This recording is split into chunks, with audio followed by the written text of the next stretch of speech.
삶은 언제부터 무거워졌을까요? 시간이 지나고 나서야 우리는 문득 깨닫게 됩니다. 웃음보다 한숨이 많았고 여유보다 의무가 컸으며 기대보다 실망이 앞섰다는 사실을 말입니다. 하지만 이 영상을 끝까지 본다면 알게 될 것입니다. 지금 이 순간부터라도 삶을 다시 빛나게 할 수 있는 세 가지 즐거움, 바로 마음, 몸, 세상을 누리는 법을 통해 인생은 다시 시작된다는 것을 말입니다. 삶은 고통이라는 말, 그 누구의 입에서 들었느냐에 따라 그 무게는 전혀 다르게 다가옵니다. 석가모니는 태어남, 늙음, 병듦, 죽음, 사랑하는 이와의 이별, 원치 않는 이와의 만남, 원하는 것을 얻지 못하는 모든 것을 고통이라 규정했습니다. 그 말은 단순한 탄식이 아니라 삶의 본질을 정면으로 바라본 통찰에서 나왔습니다. 하지만 그는 여기서 멈추지 않았습니다. 고통을 단지 회피하거나 부정의 대상으로 보지 않고 있는 그대로 받아들이며 그 속에서 자유와 평화를 향한 길을 찾았습니다. 고통을 부정하면 우리는 삶의 절반을 외면하게 됩니다.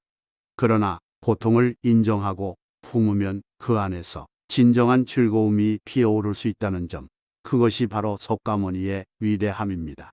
그는 말했습니다. 고통을 아는 자만이 참된 즐거움을 깨닫는다.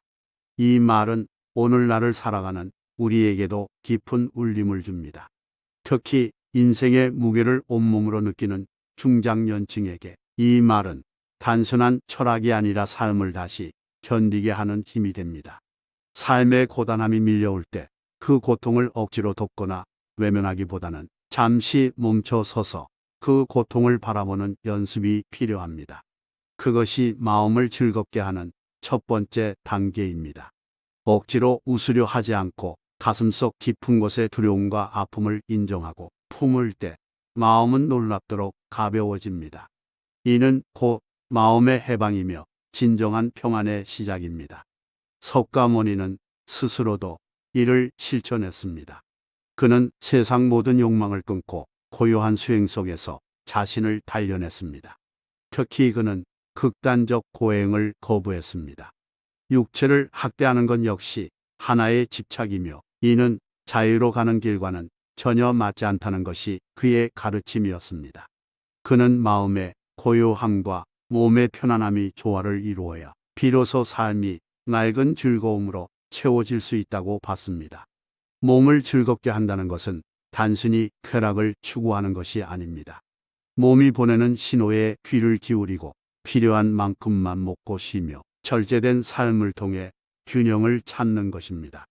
이것이 석가모니가 말하는 몸의 자유이며 진정한 의미에서의 즐거움입니다. 고통을 인식하고 고통을 통해 성장하는 이 여정은 몸에도 그대로 연결됩니다. 마음이 고요하면 몸도 편안해지고 몸이 건강하면 마음도 가벼워지는 상호작용이 시작됩니다. 이러한 통합적 삶의 방식은 현대 사회에서 특히 더 필요합니다. 끊임없는 경쟁과 비교, 과도한 자극 속에서 우리는 너무 쉽게 마음과 몸을 잃습니다. 하지만 석가모니의 가르침은 말합니다.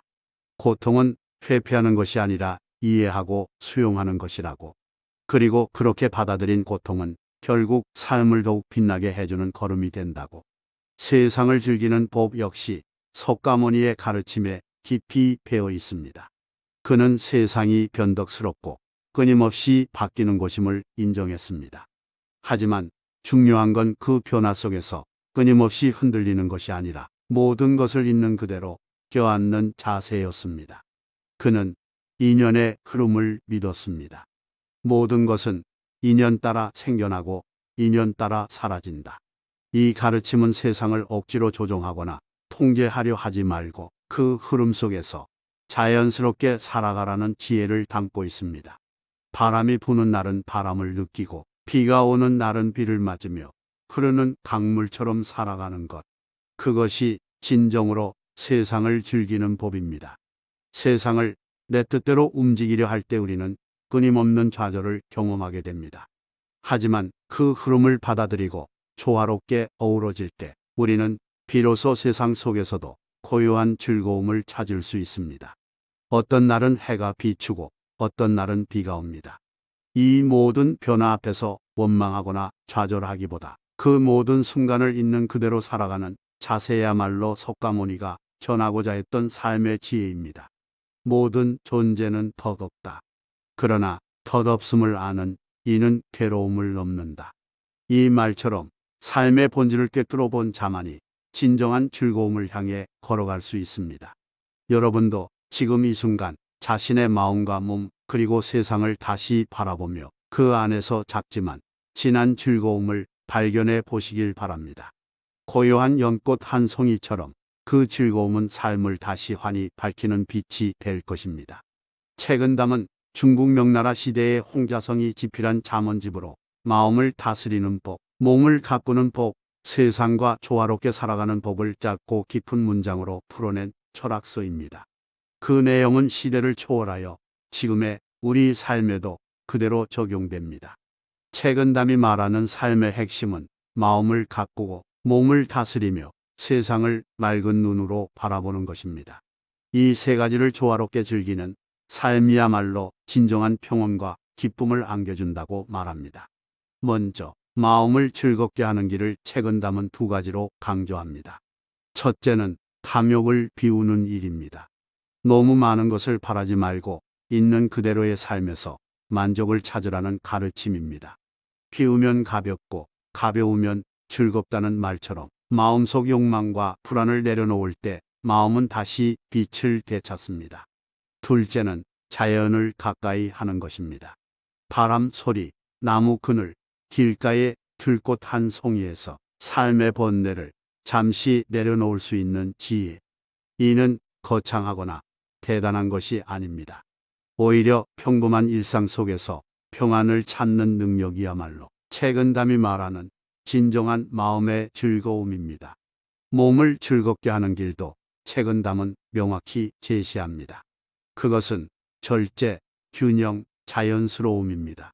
지나친 사치는 몸을 병들게 하고 지나친 절약도 건강을 해칠 수 있다는 그의 가르침은 중용의 삶이 왜 필요한지를 잘 보여줍니다. 적당히 움직이고 적당히 쉬며 제철에 나는 음식을 먹고 과하지 않게 사는 삶. 이것이 몸을 지키고 나아가 마음까지 가볍게 만드는 방식입니다. 책은 담은 특히 몸을 돌보는 일을 개인의 문제가 아닌 삶 전체의 질을 좌우하는 중요한 요소로 보았습니다. 건강은 단지 병이 없다는 상태가 아니라 마음과 연결되어 삶을 보다 깊고 넓게 살아가게 하는 바탕입니다. 건강한 몸을 통해 우리는 세상과의 관계도 더욱 원만하게 풀어나갈 수 있으며 이는 다시 내면의 즐거움으로 연결됩니다. 몸을 소중히 여기고 그 리듬을 따르는 삶이야말로 책은 담이 말하는 자연스러운 삶의 핵심입니다. 세상을 즐기는 법에 있어 책은 담은 매우 현실적이면서도 따뜻한 시선을 유지합니다. 그는 말합니다. 혼탁한 세상에서도 맑은 샘 하나를 지켜야 한다. 이는 세상이 아무리 어지럽고 혼란스럽더라도 나 스스로의 맑음을 잃지 않는 것이 중요하다는 뜻입니다. 세상을 바꾸려 하기보다 내 시선과 태도를 다듬는 것이 먼저입니다. 남들이 욕심을 부린다고 해서 나까지 휘말릴 필요는 없습니다. 중요한 것은 내가 어떤 마음으로 세상을 바라보고 어떤 자세로 그 안에 서 있을 것인가입니다. 책은 담은 또 하나의 중요한 삶의 자세를 제시합니다. 그것은 바로 때를 아는 지혜입니다. 모든 일에는 흐름이 있고 그 흐름을 억지로 거스르지 않는 것이 세상을 여유롭게 즐기는 비결이라는 것입니다. 때로는 기다릴 줄 알고 때로는 내려놓을 줄 아는 태도야말로 인생을 부드럽게 만들고 삶의 깊이를 더해줍니다. 봄이 오기를 기다리는 씨앗처럼 물길이 열리기를 기다리는 강물처럼 조급하지 않고 자신만의 리듬을 지키는 삶. 이것이 책은 담이 전하는 세상을 즐기는 진짜 지혜입니다. 우리가 세상과 조화를 이루며 살기 위해서는 내면의 고요함을 먼저 지켜야 합니다. 그 고요함이야말로 어떤 상황 속에서도 무너지지 않는 중심이며 세상의 거침 속에서도 자신을 지킬 수 있는 유일한 방법입니다. 책은 담은 말합니다. 크고 거창한 성공이 없어도 좋습니다. 남들의 인정이 없어도 괜찮습니다. 내 마음속에 꽃이 피고 내 몸이 편안하고 내 눈에 세상이 아름답게 비친다면 그것이야말로 진짜 행복입니다. 탈무드는 유대인의 삶과 철학 그리고 전통 속에서 수천 년간 이어져 온 지혜의 보고입니다. 그 속에는 인간의 내면을 다스리는 법, 공동체와 더불어 살아가는 법, 그리고 매일의 삶을 즐기는 방법이 담겨 있습니다. 특히 탈무드는 일상의 작고 평범한 순간들 속에 숨겨진 깊은 즐거움을 강조합니다. 그 첫 번째 열쇠는 바로 감사입니다. 감사를 모르는 자는 어떤 기쁨도 오래가지 못한다. 탈무드는 작은 것에 감사하는 마음이 마음을 맑게 하고 삶의 무게를 덜어준다고 말합니다. 따뜻한 햇살, 포근한 이불, 친구의 다정한 인사, 가족과 나누는 식사 한 끼. 이 모든 것은 이미 충분히 기쁜 일이며 이를 당연하게 여기지 않고 감사할 수 있는 사람이야말로 인생을 진정으로 누리는 사람입니다. 탈무드는 또 말합니다. 하루에 3번 웃는 사람은 신의 축복을 받는다. 웃음은 단순한 감정의 표출이 아니라 마음이 가볍고 밝다는 증거입니다. 마음이 밝으면 세상도 밝게 보이고 밝게 본 세상은 다시 우리를 기쁘게 합니다. 탈무드가 가르치는 즐거움의 핵심은 바로 이 선순환 속에 있습니다. 둘째, 탈무드는 나눔의 중요성을 강조합니다. 남의 짐을 덜어주는 사람은 자기 마음의 짐도 가볍게 한다. 이는 남을 돕는 행위가 결국 나 자신에게도 깊은 기쁨을 가져다 준다는 의미입니다. 나눔은 반드시 거창할 필요가 없습니다. 따뜻한 말 한마디, 작은 배려, 진심 어린 미소 하나가 누군가에게는 큰 위로가 될 수 있습니다.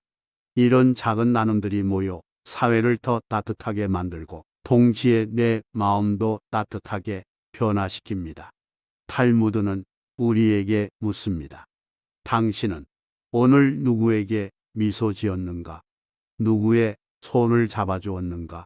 이 질문에 대답할 수 있다면 당신은 이미 즐거움의 첫걸음을 내딛고 있는 것입니다. 셋째, 탈무드는 쉼의 소중함을 반복해서 강조합니다. 안식일을 지키는 전통은 단순한 종교 의례가 아니라 바쁘고 소란한 일상 속에서 마음과 몸 그리고 시선을 재정비하는 신성한 시간입니다. 느림 속에 진짜 기쁨이 숨어 있다. 탈무드는 우리에게 하루쯤은 모든 것을 내려놓고 자신을 돌아볼 수 있는 여유를 가질 것을 권합니다. 오늘 하루는 조금 천천히 걸어도 괜찮습니다. 조금 느리게 웃어도 괜찮습니다. 그 여유 속에서 우리는 다시 삶을 발견하게 됩니다. 마음을 가볍게 하고 몸을 소중히 여기고 세상을 따뜻하게 바라보는 것. 이 3가지를 즐길 줄 아는 사람이야말로 진정으로 인생을 누리는 사람입니다. 세상을 있는 그대로 받아들이되 그 속에서 좋은 것과 아름다운 것을 먼저 보는 습관. 이것이 탈무드가 전하는 세상을 즐기는 지혜입니다. 그리고 무엇보다 중요한 것 하나. 탈무드는 자기 자신을 좋은 사람으로 만드는 노력을 멈추지 말라고 말합니다. 세상을 좋은 곳으로 만들고 싶거든 먼저 너 자신이 좋은 사람이 되어라. 이 말은 외부 환경을 바꾸는 것보다 더 중요한 것이 내면의 태도와 시선이라는 점을 다시금 일깨워줍니다. 감정에 휘둘리지 않고 의무를 다한 뒤에 오는 고요한 기쁨. 이 모든 것이 탈무드가 전하는 삶의 즐거움입니다. 오늘도 우리가 손안에 있는 작은 기쁨을 놓치지 않고 감사하며 나누고 쉴 줄 안다면 우리 삶은 조용히 그러나 찬란히 빛날 것입니다. 칸트는 인간의 존엄성을 무엇보다 소중하게 여긴 철학자였습니다. 그는 너 자신을 목적으로 대하라. 어떤 경우에도 수단으로 삼지 말라고 말하며 인간 존재의 가치를 외부가 아닌 내면에서 찾았습니다. 이러한 그의 사상은 삶의 즐거움을 추구하는 데도 깊은 통찰을 제공합니다. 칸트가 말하는 즐거움은 즉흥적 쾌락이 아니라 도덕성과 책임감을 기반으로 한 깊고 고요한 평안입니다. 그는 말했습니다. 내가 해야 할 일을 하라. 그 결과는 신에게 맡겨라. 이 짧은 문장에는 그가 삶을 대하는 태도가 고스란히 담겨 있습니다. 결과에 연연하지 않고 과정에서의 정직과 성실을 중시하는 삶. 이것이야말로 칸트가 말하는 마음의 즐거움입니다. 마음을 즐겁게 하는 첫 번째 길은 자신에게 부끄럽지 않은 삶을 사는 것입니다. 남의 시선을 좇지 않고 세상의 평가에 흔들리지 않으며 스스로의 양심 앞에 당당한 삶. 그것은 외로울 수 있으나 깊은 평화를 동반합니다. 칸트는 감정에 휘둘리지 않고 이성으로 삶을 이끌어갈 것을 강조했습니다. 이성은 차가운 것이 아니라 사랑과 책임 위에 세워진 따뜻한 질서입니다. 도덕 법칙을 따르며 내면의 중심을 지키는 삶은 겉보기에 화려하지 않아도 그 자체로 고결하고 아름답습니다. 마음이 흔들리지 않으면 외부의 풍파 속에서도 흔들림 없는 기쁨을 유지할 수 있습니다. 그는 평생 규칙적인 생활을 실천한 철학자로도 유명합니다. 매일 같은 시간에 일어나고 같은 길을 산책하며 같은 방식으로 하루를 마무리했던 칸트의 삶은 절제의 모범이었습니다. 그는 몸의 리듬이 무너지면 마음의 리듬도 흐트러진다는 사실을 누구보다 잘 알고 있었습니다.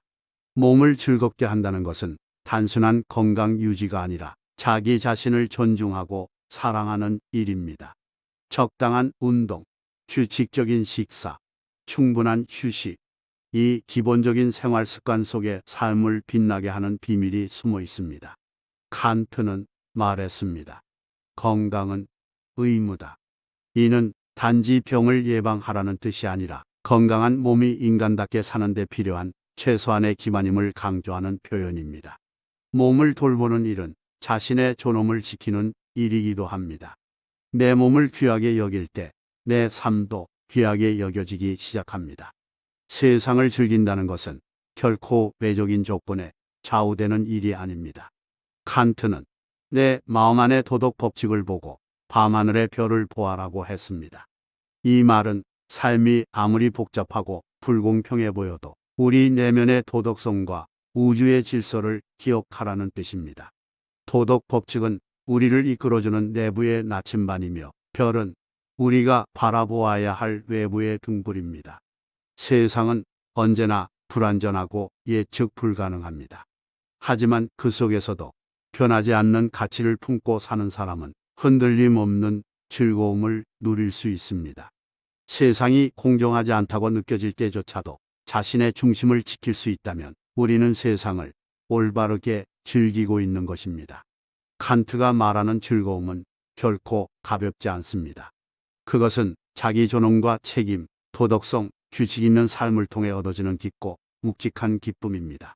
이 즐거움은 다른 사람이 주는 것이 아니라 오직 자신이 만들어가는 것입니다. 내면의 기준을 지키며 하루하루를 충실히 살아갈 때 삶은 조용하지만 확실한 기쁨으로 채워집니다. 칸트는 결국 우리에게 말합니다. 삶이란 단순히 살아가는 것이 아니라 어떻게 살아야 하는가를 끊임없이 고민하고 실천하는 과정이라고. 오늘도 마음속에 별 하나를 품고 자신에게 부끄럽지 않은 하루를 살아간다면 우리의 삶은 그 자체로 환히 빛날 수 있습니다. 쇼펜하우어는 삶을 고통이라고 정의했습니다. 그의 말은 석가모니처럼 인생의 본질을 정면으로 직시한 선언이었습니다. 그는 인간 존재가 본질적으로 결핍과 투쟁 속에 놓여 있다고 보았습니다. 하지만 바로 그 현실 인식 위에 삶의 위안을 찾고자 했습니다. 행복은 고통의 부재일 뿐이다. 이 말처럼 쇼펜하우어는 고통을 없애는 것보다는 고통이 없는 순간을 귀하게 여기는 태도를 강조했습니다. 아침 햇살을 바라보며 하루를 시작하는 일, 조용한 음악을 들으며 시간을 보내는 일, 별다른 사건 없이 무탈하게 흘러가는 하루. 이런 평범한 일상이야말로 가장 큰 축복이라는 그의 말은 지금 이 순간을 살아가는 우리에게 깊은 울림을 줍니다. 마음을 즐겁게 하는 첫 번째 방법은 큰 기대를 버리는 것입니다. 기대가 크면 실망도 크다. 쇼펜하우어는 말합니다. 기대를 낮추면 삶의 작은 일에도 감동할 수 있고 일상의 사소한 기쁨이 더 크게 느껴질 수 있습니다. 많은 것을 원하지 않고 필요한 것만으로도 감사할 줄 아는 마음. 그것이 곧 내면의 평화를 가져옵니다. 그는 또 말합니다. 남보다 더 많은 것을 바라는 것이 아니라 남보다 더 적게 필요로 하라. 이 말은 물질적 풍요보다 심리적 여유가 더 중요하다는 깨달음을 줍니다. 마음을 가볍게 하고 불필요한 욕망을 줄이는 삶이야말로 진정한 즐거움의 출발점입니다. 몸을 즐겁게 한다는 것은 단순한 쾌락의 추구가 아닙니다. 쇼펜하우어는 건강이 모든 행복의 조건 중 첫 번째라고 강조했습니다. 건강은 모든 행복의 첫 번째 조건이다. 그는 말합니다. 어떤 명예나 부도 건강이 뒷받침되지 않으면 무의미해진다고. 그래서 그는 절제를 중시했습니다. 지나친 욕심이나 과한 활동은 몸을 병들게 하고 결국 마음까지 지치게 합니다. 쇼펜하우어는 자연스러운 리듬을 따르고 조화로운 일상을 유지하며 사는 것이 건강을 지키는 길이라고 보았습니다. 무리하지 않고 쉬는 법을 알고 자연과 가까이 지내는 삶. 이것이 몸과 마음 모두를 편안하게 하는 방법입니다. 세상을 즐기는 법에 있어 쇼펜하우어는 비관적 현실 인식과 함께 그 안에서 위안을 찾는 방법을 제시합니다. 그는 세상이 결코 완벽하지 않으며 인간의 본성 또한 이기적이고 충돌이 많다고 보았습니다. 하지만 바로 그렇기 때문에 우리는 작은 아름다움을 더 소중히 여겨야 한다고 말합니다. 그는 말합니다. 아름다움을 느낄 수 있는 능력은 인생 최고의 위안이다. 예술, 음악, 문화, 자연, 이 모든 것들이 고통스러운 삶 속에서 숨 쉴 틈을 만들어주는 귀중한 선물입니다. 쇼펜하우어는 세상을 바꾸려 하기보다는 세상 속에서 작고 따뜻한 순간들을 발견하고 그것을 진심으로 느낄 수 있는 감성을 지키라고 말합니다. 조용히 흐르는 강물, 바람에 흔들리는 나뭇잎, 노을 지는 하늘. 이런 평범한 장면 속에서도 삶은 충분히 빛날 수 있습니다. 그는 말했습니다. 진정한 즐거움은 자기 자신과 함께 있을 줄 아는 사람에게 온다. 타인의 시선이나 외부의 자극이 아닌 자신의 내면에서 기쁨을 찾을 수 있는 사람. 그런 사람만이 고통의 파도 속에서도 중심을 잃지 않고 삶을 누릴 수 있습니다. 쇼펜하우어의 철학은 비관 속의 낙관입니다. 고통을 인정하되 그 속에서도 포기하지 않고 삶의 의미와 즐거움을 찾아 나서는 태도. 그것이야말로 우리가 배워야 할 가장 실질적인 지혜입니다. 오늘도 우리 주변에는 조용한 기쁨의 순간들이 있습니다. 그것을 알아보고 감사하며 간직하는 삶. 그 길 위에서 우리는 쇼펜하우어가 말한 참된 평온과 깊은 즐거움에 조금 더 가까이 다가설 수 있을 것입니다. 세상을 즐긴다는 것은 결코 외적인 조건에 좌우되는 일이 아닙니다. 칸트는 내 마음 안의 도덕 법칙을 보고 밤하늘의 별을 보아라고 했습니다. 이 말은 삶이 아무리 복잡하고 불공평해 보여도 우리 내면의 도덕성과 우주의 질서를 기억하라는 뜻입니다. 도덕 법칙은 우리를 이끌어주는 내부의 나침반이며 별은 우리가 바라보아야 할 외부의 등불입니다. 세상은 언제나 불완전하고 예측 불가능합니다. 하지만 그 속에서도 변하지 않는 가치를 품고 사는 사람은 흔들림 없는 즐거움을 누릴 수 있습니다. 세상이 공정하지 않다고 느껴질 때조차도 자신의 중심을 지킬 수 있다면 우리는 세상을 올바르게 즐기고 있는 것입니다. 칸트가 말하는 즐거움은 결코 가볍지 않습니다. 그것은 자기 존엄과 책임, 도덕성, 규칙 있는 삶을 통해 얻어지는 깊고 묵직한 기쁨입니다. 이 즐거움은 다른 사람이 주는 것이 아니라 오직 자신이 만들어가는 것입니다. 내면의 기준을 지키며 하루하루를 충실히 살아갈 때 삶은 조용하지만 확실한 기쁨으로 채워집니다. 칸트는 결국 우리에게 말합니다. 삶이란 단순히 살아가는 것이 아니라 어떻게 살아야 하는가를 끊임없이 고민하고 실천하는 과정이라고. 오늘도 마음속에 별 하나를 품고 자신에게 부끄럽지 않은 하루를 살아간다면 우리의 삶은 그 자체로 환히 빛날 수 있습니다. 발타자르 그라시아는 스페인 바로크 시대의 예리한 지성으로 인간관계와 삶의 본질을 꿰뚫어보는 통찰력 있는 글을 남겼습니다. 그의 철학은 삶을 예술처럼 살아가라는 주제로 집약됩니다.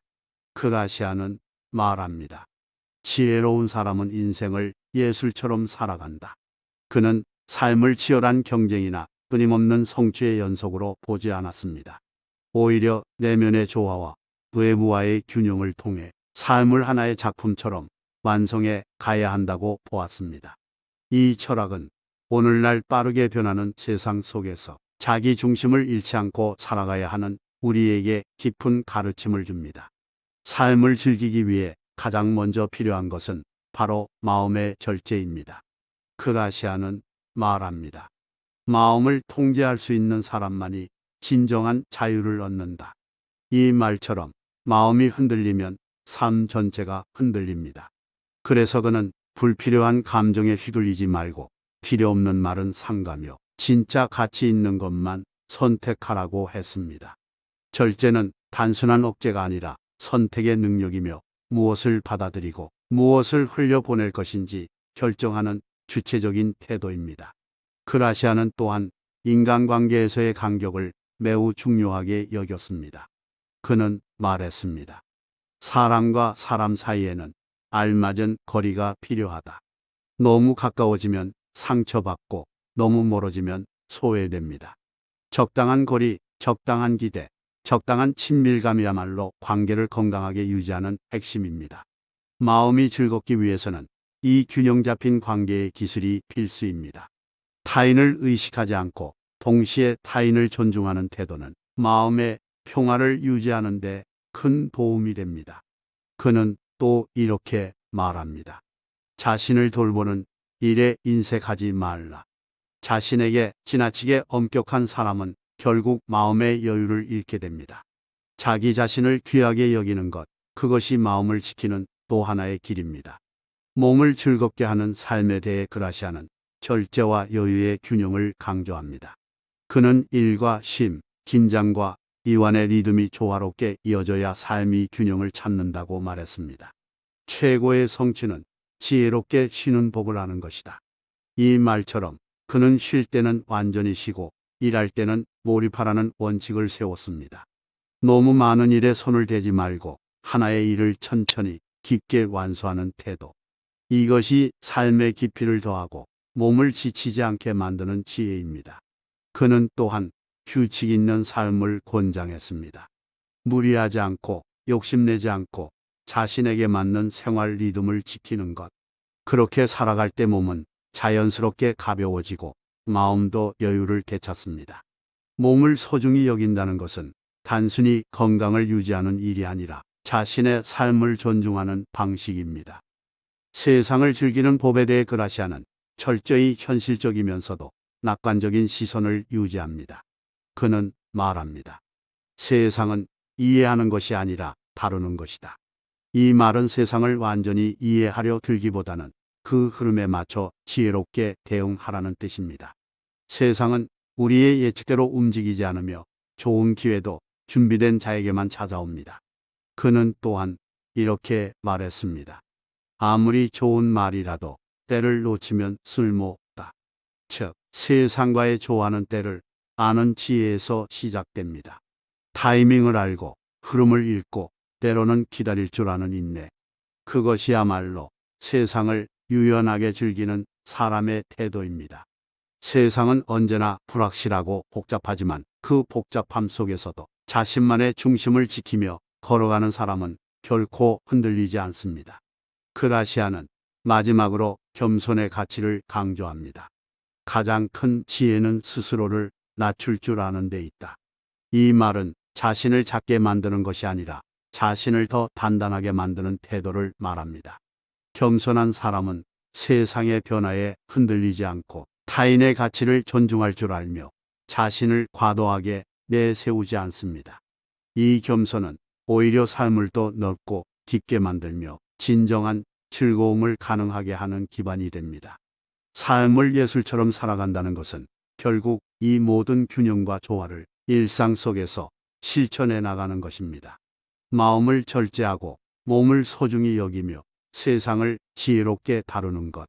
이 세 가지를 즐길 줄 아는 사람은 어떤 상황에서도 삶을 부드럽고 아름답게 완성할 수 있습니다. 크라시아는 말합니다.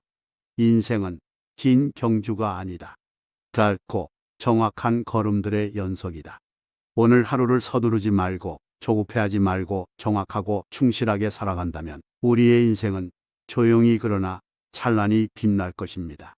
결국 여섯 철학자가 우리에게 건네는 조언은 다르면서도 닮아 있습니다. 석가모니는 고통을 껴안고 수용함으로써 진정한 평안을 말했으며, 책은 담은 조화로운 삶의 리듬 속에서 작고 고요한 기쁨을 지키는 법을 전했습니다.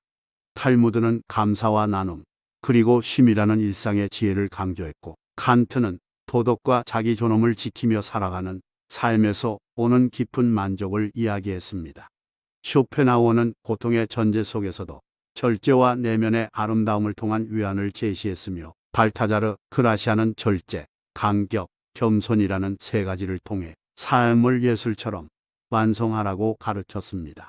이들이 공통으로 전하는 핵심은 하나입니다. 마음을 맑게 하고 몸을 귀하게 여기며 세상을 따뜻하게 바라보는 것.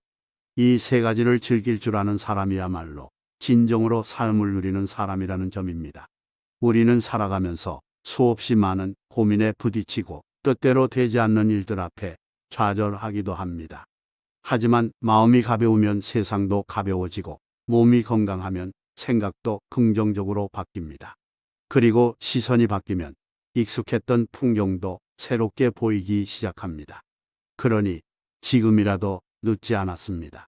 마음을 돌보고 몸을 아끼며 세상을 넓은 시선으로 바라보는 연습을 다시 시작해 봅시다.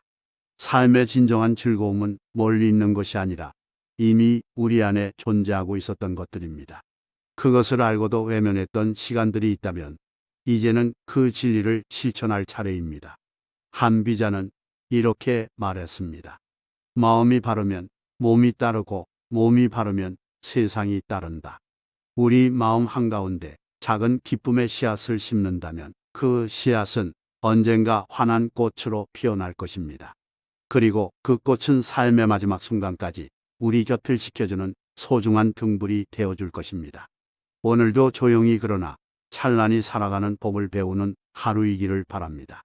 누군가의 인생을 바꾸는 것은 거창한 말이 아니라 고요하지만 단단한 실천이라는 것을 기억하며, 삶은 언제부터 무거워졌을까요?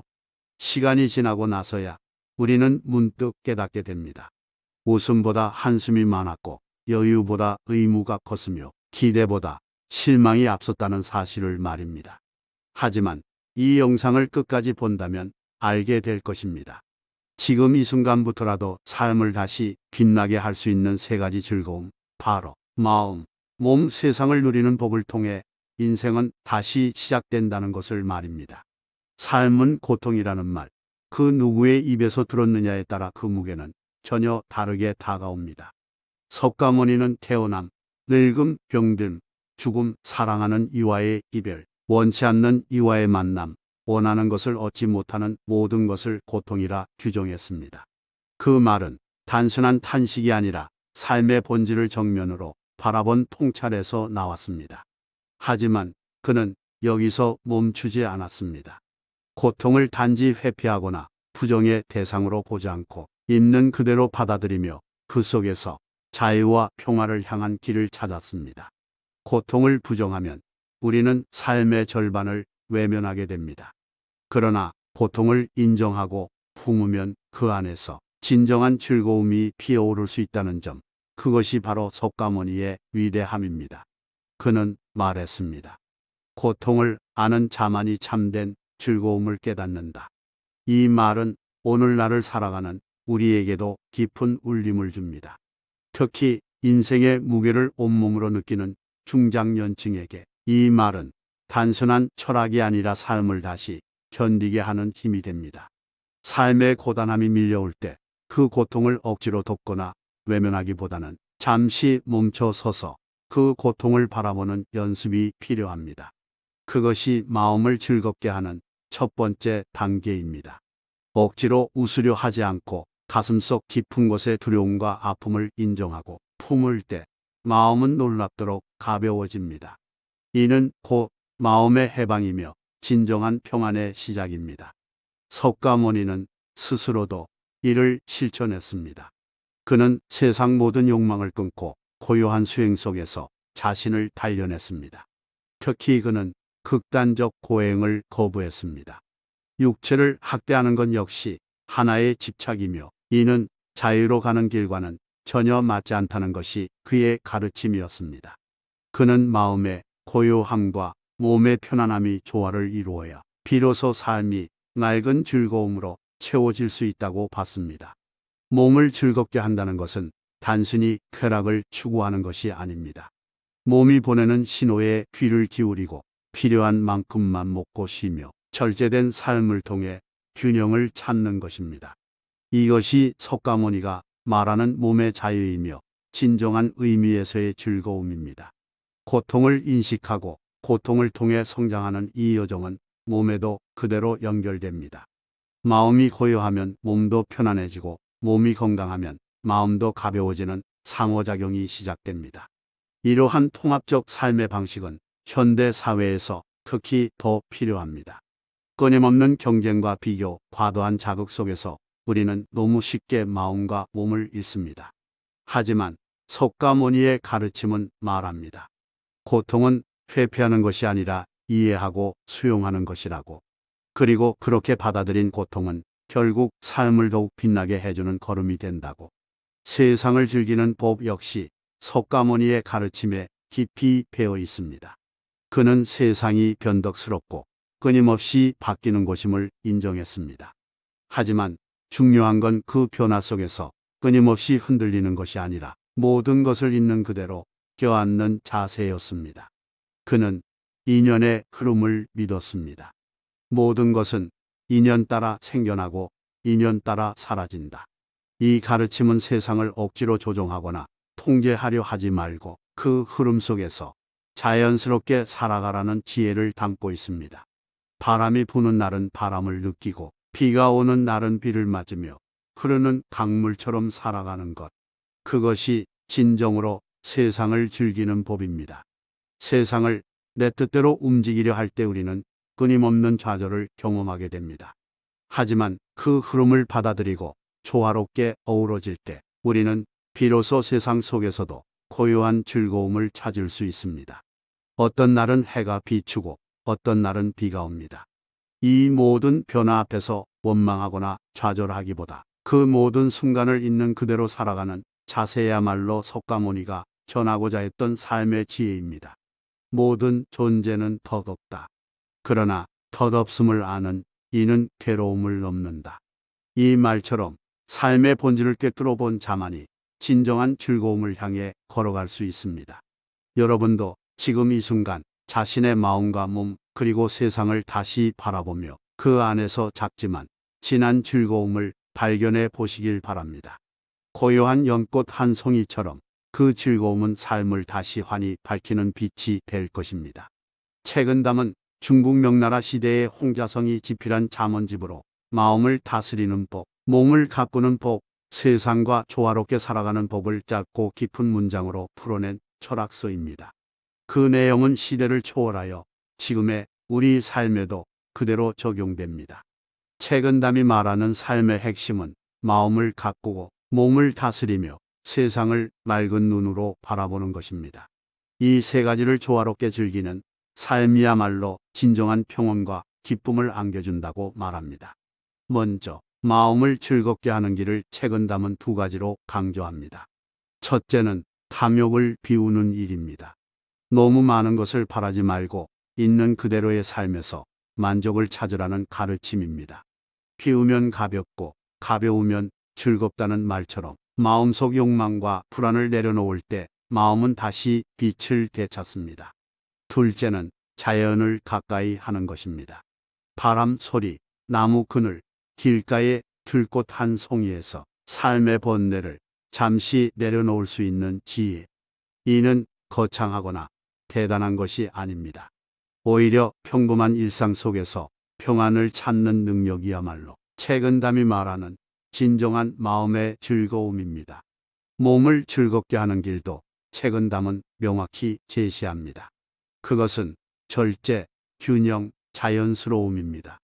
지나친 사치는 몸을 병들게 하고 지나친 절약도 건강을 해칠 수 있다는 그의 가르침은 중용의 삶이 왜 필요한지를 잘 보여줍니다. 적당히 움직이고 적당히 쉬며 제철에 나는 음식을 먹고 과하지 않게 사는 삶. 이것이 몸을 지키고 나아가 마음까지 가볍게 만드는 방식입니다. 책은담은 특히 몸을 돌보는 일을 개인의 문제가 아닌 삶 전체의 질을 좌우하는 중요한 요소로 보았습니다.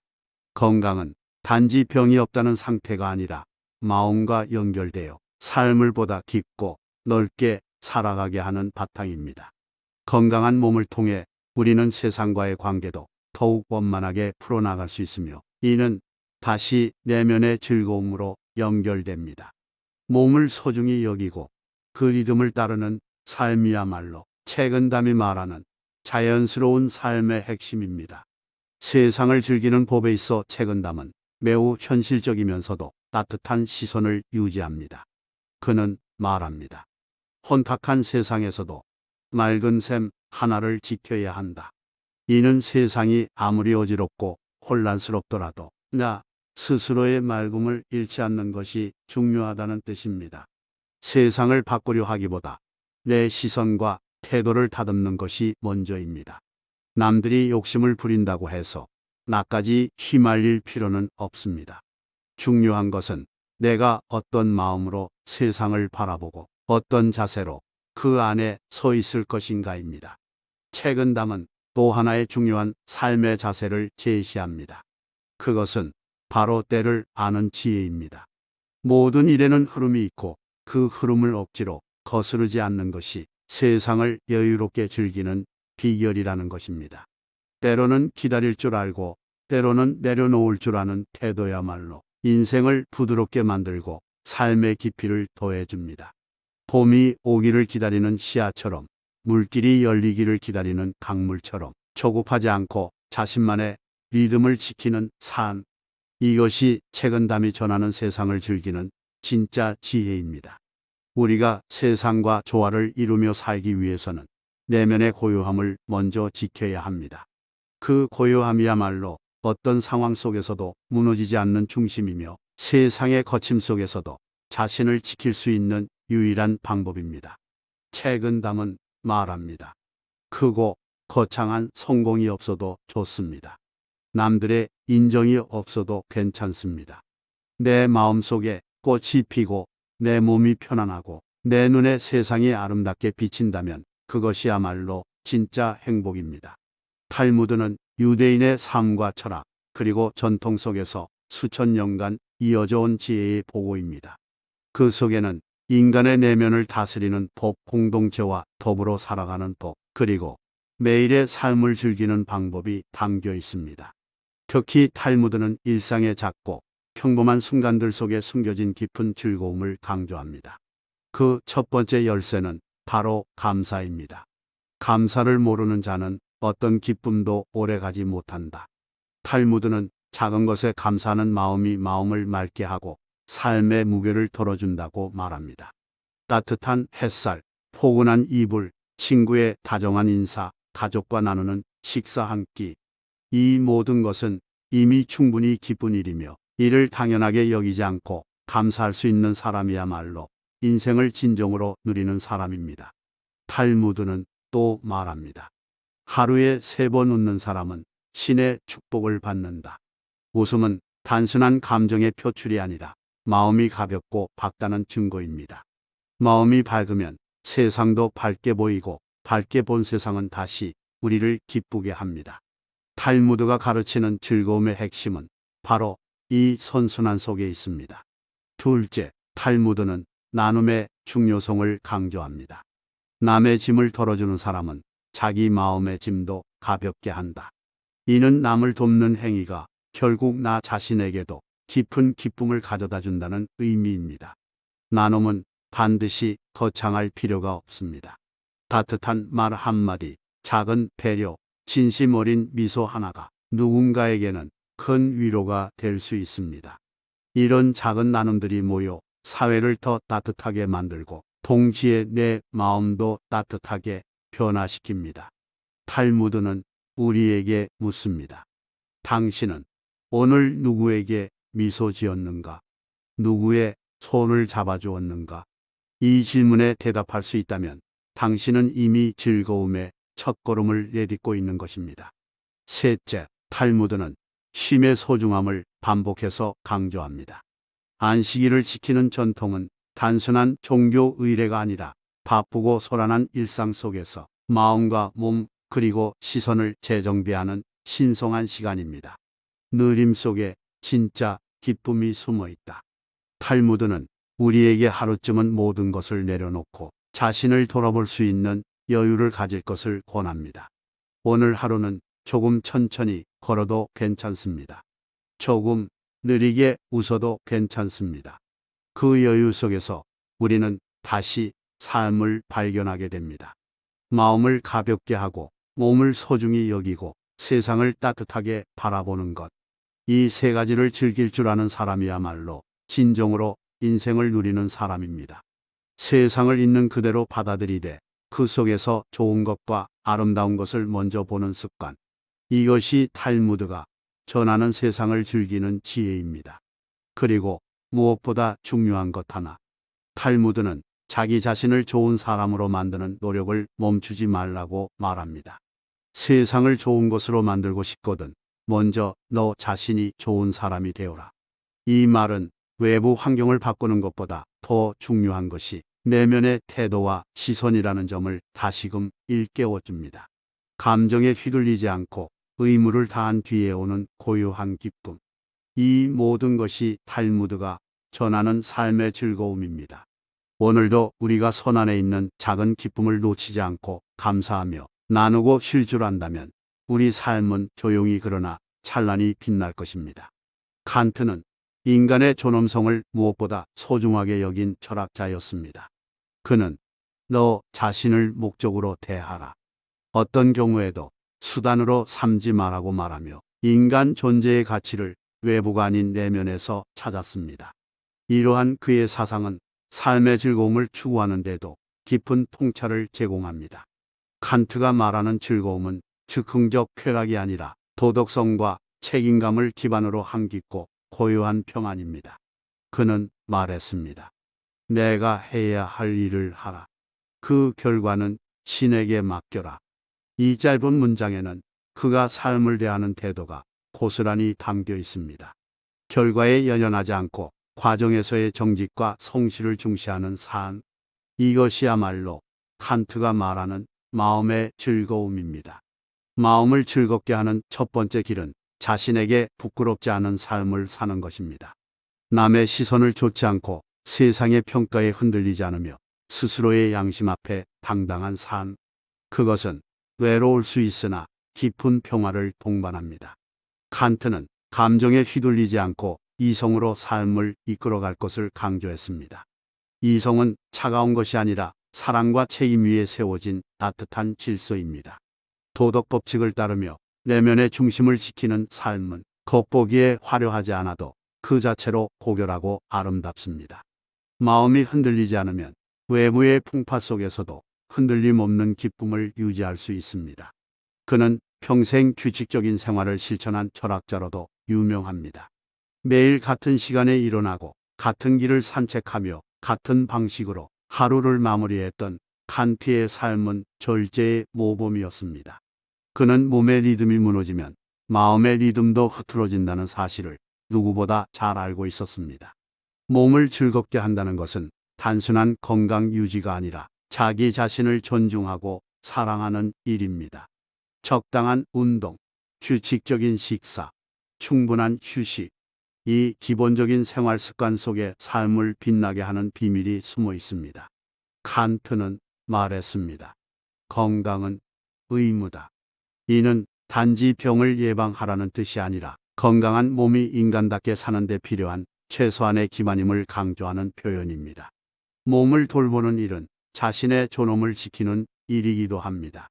내 몸을 귀하게 여길 때 내 삶도 귀하게 여겨지기 시작합니다. 세상을 즐긴다는 것은 결코 외적인 조건에 좌우되는 일이 아닙니다. 칸트는 내 마음 안의 도덕 법칙을 보고 밤하늘의 별을 보아라고 했습니다. 이 말은 삶이 아무리 복잡하고 불공평해 보여도 우리 내면의 도덕성과 우주의 질서를 기억하라는 뜻입니다. 도덕 법칙은 우리를 이끌어주는 내부의 나침반이며 별은 우리가 바라보아야 할 외부의 등불입니다. 세상은 언제나 불완전하고 예측 불가능합니다. 하지만 그 속에서도 변하지 않는 가치를 품고 사는 사람은 흔들림 없는 즐거움을 누릴 수 있습니다.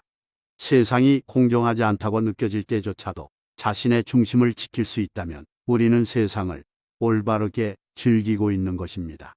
칸트가 말하는 즐거움은 결코 가볍지 않습니다. 그것은 자기 존엄과 책임, 도덕성, 규칙 있는 삶을 통해 얻어지는 깊고 묵직한 기쁨입니다. 이 즐거움은 다른 사람이 주는 것이 아니라 오직 자신이 만들어가는 것입니다. 내면의 기준을 지키며 하루하루를 충실히 살아갈 때 삶은 조용하지만 확실한 기쁨으로 채워집니다. 칸트는 결국 우리에게 말합니다. 삶이란 단순히 살아가는 것이 아니라 어떻게 살아야 하는가를 끊임없이 고민하고 실천하는 과정이라고. 오늘도 마음속에 별 하나를 품고 자신에게 부끄럽지 않은 하루를 살아간다면 우리의 삶은 그 자체로 환히 빛날 수 있습니다. 쇼펜하우어는 삶을 고통이라고 정의했습니다. 그의 말은 석가모니처럼 인생의 본질을 정면으로 직시한 선언이었습니다. 그는 인간 존재가 본질적으로 결핍과 투쟁 속에 놓여 있다고 보았습니다. 하지만 바로 그 현실 인식 위에 삶의 위안을 찾고자 했습니다. 행복은 고통의 부재일 뿐이다.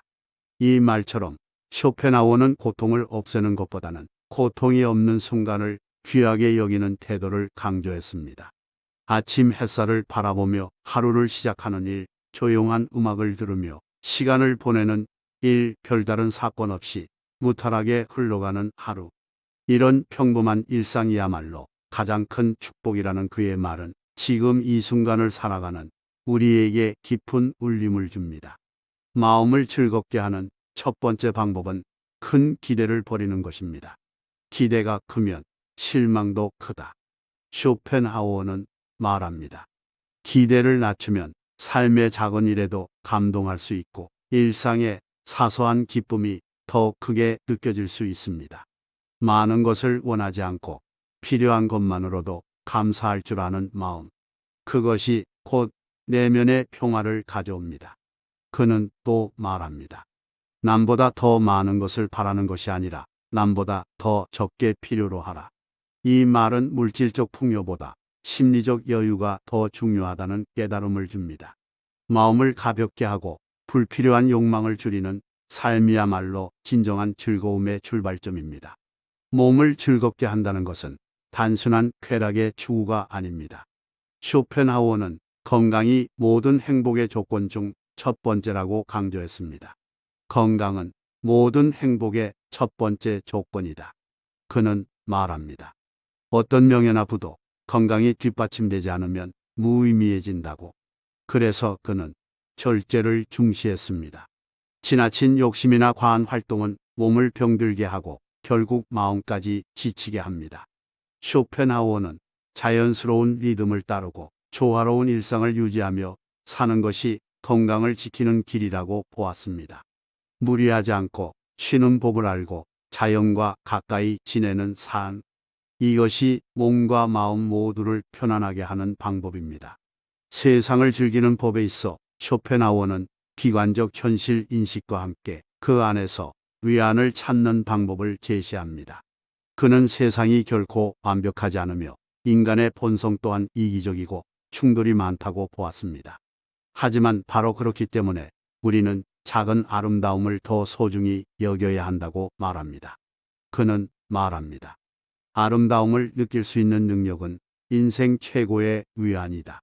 예술, 음악, 문화, 자연, 이 모든 것들이 고통스러운 삶 속에서 숨 쉴 틈을 만들어주는 귀중한 선물입니다. 쇼펜하우어는 세상을 바꾸려 하기보다는 세상 속에서 작고 따뜻한 순간들을 발견하고 그것을 진심으로 느낄 수 있는 감성을 지키라고 말합니다. 조용히 흐르는 강물, 바람에 흔들리는 나뭇잎, 노을 지는 하늘. 이런 평범한 장면 속에서도 삶은 충분히 빛날 수 있습니다. 그는 말했습니다. 진정한 즐거움은 자기 자신과 함께 있을 줄 아는 사람에게 온다. 타인의 시선이나 외부의 자극이 아닌 자신의 내면에서 기쁨을 찾을 수 있는 사람. 그런 사람만이 고통의 파도 속에서도 중심을 잃지 않고 삶을 누릴 수 있습니다. 쇼펜하우어의 철학은 비관 속의 낙관입니다. 고통을 인정하되 그 속에서도 포기하지 않고 삶의 의미와 즐거움을 찾아 나서는 태도. 그것이야말로 우리가 배워야 할 가장 실질적인 지혜입니다. 오늘도 우리 주변에는 조용한 기쁨의 순간들이 있습니다. 그것을 알아보고 감사하며 간직하는 삶. 그 길 위에서 우리는 쇼펜하우어가 말한 참된 평온과 깊은 즐거움에 조금 더 가까이 다가설 수 있을 것입니다. 세상을 즐긴다는 것은 결코 외적인 조건에 좌우되는 일이 아닙니다. 칸트는 내 마음 안의 도덕 법칙을 보고 밤하늘의 별을 보아라고 했습니다. 이 말은 삶이 아무리 복잡하고 불공평해 보여도 우리 내면의 도덕성과 우주의 질서를 기억하라는 뜻입니다. 도덕 법칙은 우리를 이끌어주는 내부의 나침반이며 별은 우리가 바라보아야 할 외부의 등불입니다. 세상은 언제나 불완전하고 예측 불가능합니다. 하지만 그 속에서도 변하지 않는 가치를 품고 사는 사람은 흔들림 없는 즐거움을 누릴 수 있습니다. 세상이 공정하지 않다고 느껴질 때조차도 자신의 중심을 지킬 수 있다면 우리는 세상을 올바르게 즐기고 있는 것입니다. 칸트가 말하는 즐거움은 결코 가볍지 않습니다. 그것은 자기 존엄과 책임, 도덕성, 규칙 있는 삶을 통해 얻어지는 깊고 묵직한 기쁨입니다. 이 즐거움은 다른 사람이 주는 것이 아니라 오직 자신이 만들어가는 것입니다. 내면의 기준을 지키며 하루하루를 충실히 살아갈 때 삶은 조용하지만 확실한 기쁨으로 채워집니다. 칸트는 결국 우리에게 말합니다. 삶이란 단순히 살아가는 것이 아니라 어떻게 살아야 하는가를 끊임없이 고민하고 실천하는 과정이라고. 오늘도 마음속에 별 하나를 품고 자신에게 부끄럽지 않은 하루를 살아간다면 우리의 삶은 그 자체로 환히 빛날 수 있습니다. 발타자르 그라시아는 스페인 바로크 시대의 예리한 지성으로 인간관계와 삶의 본질을 꿰뚫어보는 통찰력 있는 글을 남겼습니다. 그의 철학은 삶을 예술처럼 살아가라는 주제로 집약됩니다. 그라시아는 말합니다. 지혜로운 사람은 인생을 예술처럼 살아간다. 그는 삶을 치열한 경쟁이나 끊임없는 성취의 연속으로 보지 않았습니다. 오히려 내면의 조화와 외부와의 균형을 통해 삶을 하나의 작품처럼 완성해 가야 한다고 보았습니다. 이 철학은 오늘날 빠르게 변하는 세상 속에서 자기 중심을 잃지 않고 살아가야 하는 우리에게 깊은 가르침을 줍니다. 삶을 즐기기 위해 가장 먼저 필요한 것은 바로 마음의 절제입니다. 그라시아는 말합니다. 마음을 통제할 수 있는 사람만이 진정한 자유를 얻는다.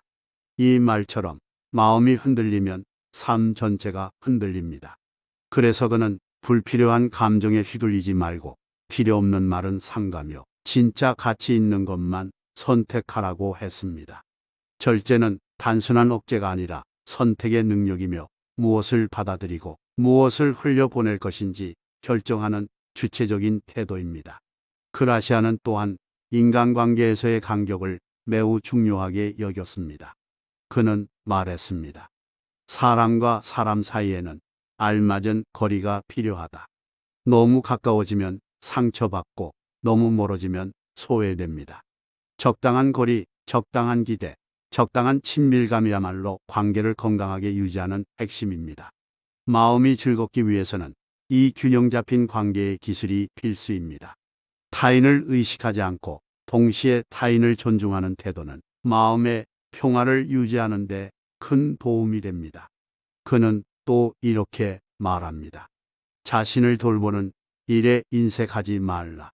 자신에게 지나치게 엄격한 사람은 결국 마음의 여유를 잃게 됩니다.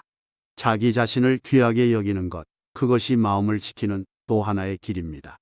몸을 즐겁게 하는 삶에 대해 그라시아는 절제와 여유의 균형을 강조합니다.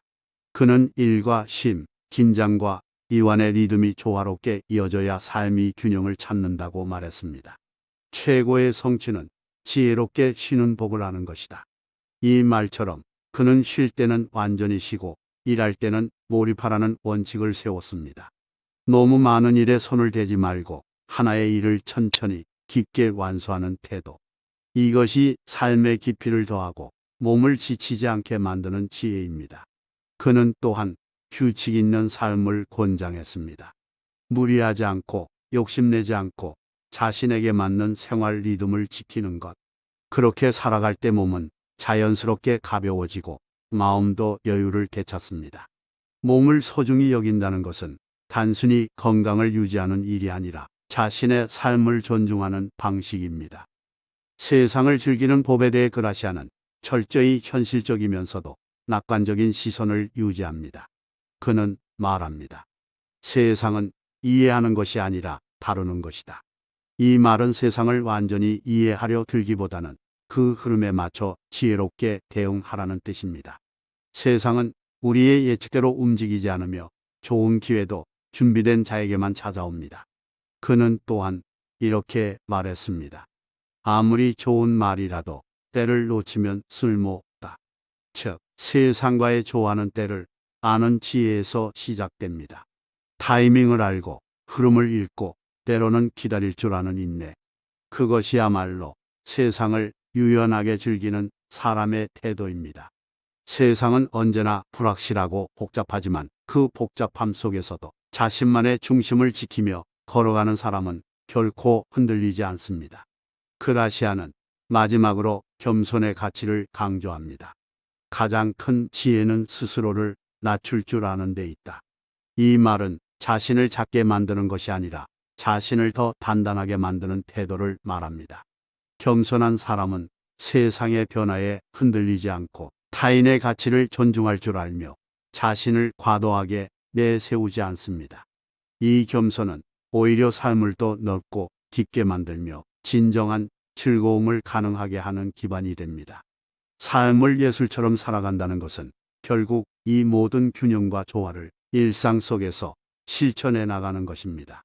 마음을 절제하고 몸을 소중히 여기며 세상을 지혜롭게 다루는 것.